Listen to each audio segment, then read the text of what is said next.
Hello, welcome back to our channel.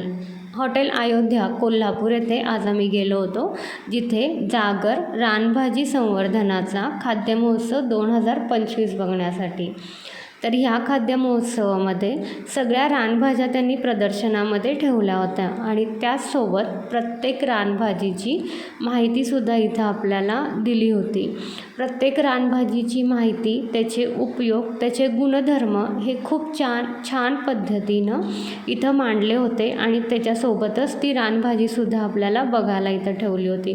खूप छान नेटकं आयोजन ह्या प्रदर्शनाचं होतं. 1 दिवसाचं प्रदर्शन होतं हे, पण खूप उपयुक्त माहिती या प्रदर्शनातून बघायला मिळाली. रानभाज्या सगळ्याच काही आपण बघत नाही, काही फक्त आपल्याला नावं माहिती असतात, पण या प्रदर्शनाच्या माध्यमातून खूप रानभाज्या आम्हाला बघायला मिळाल्या. त्यासोबतच इथं त्या विक्रीसाठी सुद्धा ठेवल्या होत्या. ताज्या आणि खूप पद्धतीच्या रानभाज्या इथं विक्रीसाठी उपलब्ध होत्या. त्याच्यासोबतच मातीची भांडीसुद्धा इथं विक्रीसाठी त्यांनी ठेवली होती. खाद्यपदार्थांचे स्टॉल्ससुद्धा इथं होते. त्याच्यासोबतच आयुर्वेदिक साबण वगैरेसुद्धा त्यांनी इथं विक्रीसाठी ठेवले होते.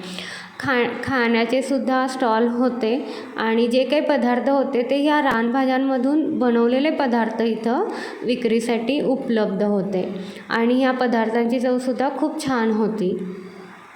लोणची, चटणी, खाकरा, आळूची वडी हे सगळं इथं विक्रीसाठी उपलब्ध होतं. ह्यासोबतच घरी गरजेच्या असलेल्या वस्तूंचे सुद्धा स्टॉल इथं होते. मोबाईल स्टँड होते ह्याच्यामध्ये आणि कपड्यापासून बनवलेले हार इथं होते. खूप छान होते हे हार. त्याच्यासोबतच लाकडी काट्यासुद्धा होत्या, वयस्कर लोक जे वापरतात ते. आम्ही थोडं उशिराच गेलो ह्या प्रदर्शनाला, त्यामुळे गर्दी अशी फारशी मिळाली नाही.